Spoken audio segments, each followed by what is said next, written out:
At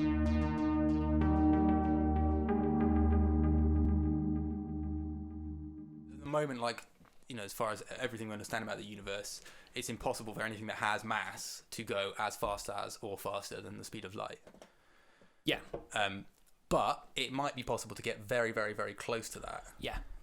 With 0.95 or something. Yeah, with fairly like conventional technology, and with some more mental stuff, which we'll go on to in a minute. Yeah. Recognizable technology that we might end up using on the Earth to generate power. Yeah. So I don't know like what kind of speeds stuff like Voyager and things like that or New Horizons get to, but I mean it's like 0.0000. It's like a tiny. It's like 0.006 of light or something like that. Okay. Or maybe less. There you go. 0.006. I can't remember exactly. Something like that. Yeah. Less than 1, but very low. Yeah. But there are other ways of getting faster, right? One of them is brilliant. Never been done, but been talked about quite a lot. And the reasons not been done are really funny. Yeah.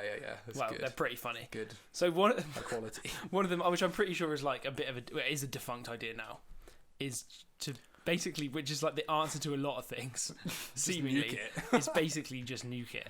So you just set off like streams of nuclear bombs behind one after another. It's a great idea. It is a great idea. I've just got this image of like people just like chucking bombs, like bang, another one, chuck it in, bang. But yeah, you just have this rhythm of essentially nuclear explosions. At the one end of a rocket, and you direct the force of the nuclear explosion. Yeah, and you have some sort of shield. Yeah, you have a shield which absorbs that force and propels your spacecraft. And you can, if you fire them at a regular kind of cadence, you can speed up to ridiculously high speeds, like way faster than you can get with chemical rockets or ion thrusters or anything. Yeah, so they actually banned development on this happening, right? But I don't really understand this, but it was because they wanted to get into, they were going to let them off in the atmosphere and try and basically see if they could propel something along with nuclear bombs in the atmosphere, propel something into space. Yeah. Obviously, you could just stick something up with a conventional rocket and then start trying to nuke it around. You could, but there's another treaty which says that you can't let off nuclear bombs in space. So basically... So the whole thing got banned. Yeah. Which, is probably a good thing, but I would love to see a rocket taking off with loads of nuclear... Apparently one of them... So it would be funny. Yeah. Like, as long as it's away from causing harm. Like if Voyager was just letting off loads of nukes behind it, it'd be well funny. It'd be well cool. It'd be amazing. You could watch them in like telescopes, just like... These things are like, they had ridiculous stats. Like you'd have to take like 30,000 like bombs with you or something to like reach Alpha Centauri to get a high enough speed. And how far behind? Because obviously a nuke's just going to destroy anything that's like close to it. So they've got to let them off quite far behind it. It's got a shield, but like something to stop. So you mean like where the crew sit and where the engines are, or just not engines. Doesn't even feel right calling them engines. Like it's like the bomb place, the bomb shelter, the bomb shelter. Like the shield. What's the shield going to be made of to deflect nuclear blasts and stuff?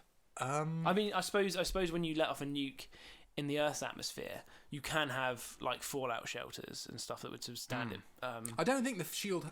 And wouldn't the acceleration be like nuts? You'd be like,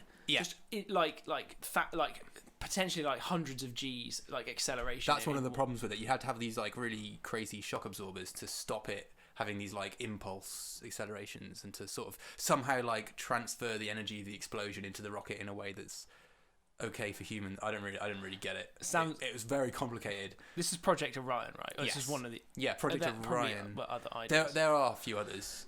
There were a couple that were actually like honestly developed for, they were gonna start building prototypes. They had like a program developed around them. Project Orion is one of them. Yeah. Which is, it's good fun, but the more you think about it, the stupider it is. Yeah.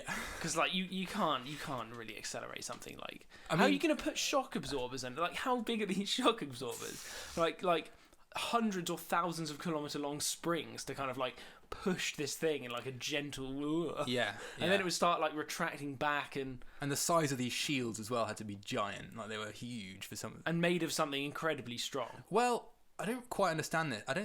I was reading about it, and I don't think they have to be. They can be quite because they're, especially when you're in a vacuum, like the explosion will push that forward, but it won't necessarily damage. It's not pushing against anything else. It's not like it. Yeah, there's not hard compress. There's not going to be a shock wave. Exactly. Yeah. So it's literally just the explosion happens, and you just fire this thing forward. and the shield's just there to like capture as much of the force of the blast as possible. Okay. So actually, it's not that destructive. No, but launching it from the ground, like, surely, yeah. I mean, I don't understand. Surely that's just going to tear it apart. You'd have to build it in orbit, wouldn't you? They were talking about launching one of these. Project Orion was meant to be launched from the ground. One of the things it could do was a single stage to Mars and back. That's what they were talking about doing. Just a big fuck off rocket. Blow up some nuclear bombs underneath it, and it gets to Mars, lands on Mars somehow, and then comes back. And only one stage. Just by nuking its way across the solar system. I love it. But it's got to slow down by nuking as well. So it's just like chucking bombs at Mars, trying to it'd just be crazy. But then I suppose you do some aero braking. I guess. I just love it because it's just the concept. And how do you land on nuclear bombs? I don't know. Like, it'd just be coming through the atmosphere, just nuking its way down, like riding these like ludicrous cushions of explosions. I don't know if you get like mini nukes that kind of. Yeah. I don't know. That's the answer to everything is just nuke it. Exactly. How do you slow down? Nuke it. How do you speed up? Nuke it. That's why it's great. That's why it's a thoroughly enjoyable idea. Yeah. But there are slightly saner, maybe not saner, but slightly less crazy ideas. Right. Maybe they're not less crazy. I'm not quite sure if they're less crazy. They're basically using like fusion. Like nuclear fusion. Okay. And there are ideas to produce using like I think they might have been fusion bombs as well, like Project Daedalus. Daedalus. That's what I'd say. Yeah. DAE. Daedalus. Daedalus. Yeah. That thing. Where they basically the idea with that was to get to another star. It was like a design they built. Yeah. Get to about 12% the speed of light. Jesus. But it had like multiple stages. Right. 12% speed. I mean, considering like New Horizons, which is the fastest spacecraft ever made. Yeah. And it's like screaming through the solar system right now. And it basically it's going 0.006, whatever you said. Yeah. 0.06. It took on like a load of fuel and then had to basically like laser compress a bunch of like fissile fuel pods and drop them out. So it's kind of like explosions in the same way. Yeah, but it's much smaller. Yeah. It's not literally just like setting off bombs behind the No, it would have had like what would have resembled a normal looking sort of engine at the back. And in the like combustion chamber, it would have been like these plasmas coming out of fusion reactions. That seems like quite a good idea. Yeah, it would have been highly expensive, and it was absolutely massive, like 450 tons. Yeah. And it went through like different stages of like it would happen to be going really, really fast. It was the aim of it was basically to get to Alpha Centauri. Okay, right. It was like come up with a design to get to Alpha Centauri. Yeah. And they had all these ideas, different ways of doing it, and they realized you get to like 12% the speed of light. Okay, yeah. Doing the maths and bringing all this fuel, but then you can't slow down. So what it would do was drop off a bunch of like probes. So the spacecraft itself would basically just go past and do nothing. Okay. And as it was approaching Alpha Centauri, it would use telescopes on the spaceship to search for like planets and things of interest, and then it would launch a load of probes that then like went to those points of interest and slowed down. Yeah. And so what happens to the ship? It just like fucking tears through, and that's it. And goes off. See you later. But it was like 450 tons and like 40-something thousand tons of fuel, like huge, just a ridiculous like engineering project. And to make the fusion work, they had to get helium-3. You can find it on the moon, right? But they were thinking one way to get this. This was like in the plans, was to get an air balloon over Jupiter and like have a station that scoops hydrogen out of the top of Jupiter's atmosphere and collects it and like builds up enough of this helium to helium-3 to fuel the thing, because there's so much of it, so much mass you needed of it. It's just ridiculously complex. Exactly, totally unaffordable. Yeah. A ridiculous idea. It's almost just an exercise in like how it's not possible in a way. Sort of, yeah. It's like if this is what we've got to do, then like maybe forget it. But 12% the speed of light. So if Alpha Centauri is 4 light years away. Yeah, I think it was so going if you to take travel like 50 at years the or speed something. of light, it takes 4 years. So 12%, yeah. Something like that. so you could do it. You could plausibly do it in the lifetime of a person in this thing. Yeah. It's okay, but I don't want to be stuck in a spaceship for 50 years. So it's still not quite. It's still not fast enough. No, it's not really fast enough. There have been other ideas, like Valkyrie, Project Valkyrie, which Is that was that antimatter thing? yeah, and it actually uses a similar type of idea in a way to the other one, which it would use fusion, except for the fusion was set off instead of by lasers, which meant you had to have loads more electric energy and stuff on board. Of course. You set it off by basically injecting like a piece of antimatter into the middle of some fissile material. Yeah. So like just like an antiproton or whatever in, and that would be obviously that would instantly react and cause a fusion reaction. And so you have it burning that to get up to its speed. So it's not using much antimatter, which is really hard to produce. I was going to say, how do you produce antimatter? It's like just you can do it in like accelerators and all sorts of different ways. Would you have to have an accelerator with you? Potentially. Or can you store antimatter? Well, there's ways you can do it. If you have enough electricity, you can do it basically. But the electricity it needed to produce the amount of to get, I think it was about 50 tons of fuel. Yeah. And it needs about 100. Right. Would be, I can't remember how many joules it was because it was like 10 to the 26 or something ridiculous, 10 to 17. Wow. It was basically the amount of electricity that humanity has consumed over the last 40 years to produce the antimatter to propel 50 tons, and the design it was for about 100 tons.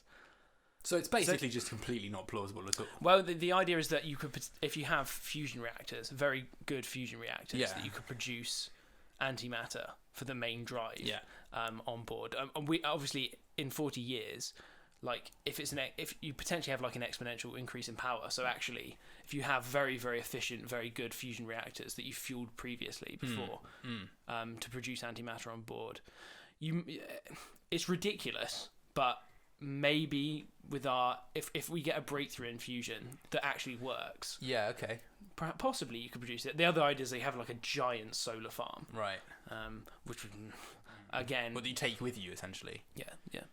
And the whole thing was like built on. It wasn't like a rigid structure. What? So wait, I'll just tell you how the engine works briefly. So it does all those fusion reactions, like I was saying. You put in the antiprotons. Yeah. But then, as you get to a point where the thrust that's coming out of that it only gets to about the same speed as the other one. So it gets to like 12% the speed of light or something like that. Then you start doing pure antimatter reactions. Right. Which is that like spikes the increase in the amount of antimatter you need. Yeah. To get you up to like 93% the speed of light or something like that. So really fast. That's amazing. Yeah, well, but obviously it's antimatter, so it's not going to happen for a while, if ever. And consequently, fucking fast though. You can get very, very fast, but there's like obviously huge technological problems because when you do like antimatter reactions, you have shitloads of radiation, like loads of radiation coming out of the engine essentially. So you have to have the crew module like 10 kilometers away from it. Jesus Christ! And because it had to be like so spread out, somehow. and with like a I think they were thinking of using. Was it tungsten? I think it was like a tungsten shield behind the engine to block off as much radiation as they could. Jesus. But the whole structure wouldn't be rigid. It would be like tethered together. So it's almost like it's weirdly like a hot air balloon kind of like idea where it's all like ropes and like tied together. And you have it like I don't quite know like a space version of that. Yeah. And then to like turn it, you'd have to like rotate everything at once. And if you had like something slow down at the front, everything would crash into it. Yeah. So there was lots of weird problems with that. But it was a cool idea in terms of the sort of like dual antimatter fusion drive, which maybe could work. Yeah, with revolutions in producing antimatter, being able to do that more cheaply. Yeah. And the other cool thing was that they because there's tons of like waste heat produced, they'd have some sort of bizarre cool system where they get loads of liquid, heat the liquid up, and to dump the heat, because it's very hard to dump heat in space, they'd fire all the liquid in front of the spacecraft, like, and then which would eventually lose some of its momentum, apparently. Or the spacecraft would eventually catch up to it because it's increasing in speed. Right. Sure. And then recapture that liquid because it would have cooled once it's been sprayed out forward. So you keep losing all this heat by spraying all this liquid out and dropping back and catching it back up. It was a totally mad idea. Yeah. But it's just with all these things, you just have to there's so many like hoops to jump through. It's like, Yeah. right, okay, now what we'll do with the liquid and the heat. Right, okay, well, maybe if we do this, it would work. Or like maybe if you like have a station at Jupiter harvesting, you know, all these kind of like things you have to think of and like hoops you have to jump through. So all these things are like designed. So what's really good about antimatter drives is that you get a very high energy density. Yeah. So like chemical rockets, you've obviously got, you know, like you can't store that much energy, right? Because antimatter is so explosive. You get basically from the mass an antimatter particle is, and the reaction with matter, you get a lot of that mass back as energy. So you end up with a very high energy density. Yeah. Which is great, which means that you can end up with, instead of something like 46,000 tons or whatever fuel you have to take, you can take like to transport like 100 tons or whatever it is, you can, I think it's about 2,100 tons or something like that of fuel per 100 tons to get it to... That's way better. Yeah, which is way better. Way better. But obviously like ludicrous because antimatter is so difficult to produce. Yeah. And, you know, it's totally ridiculous to try and... Yeah. Now anyway.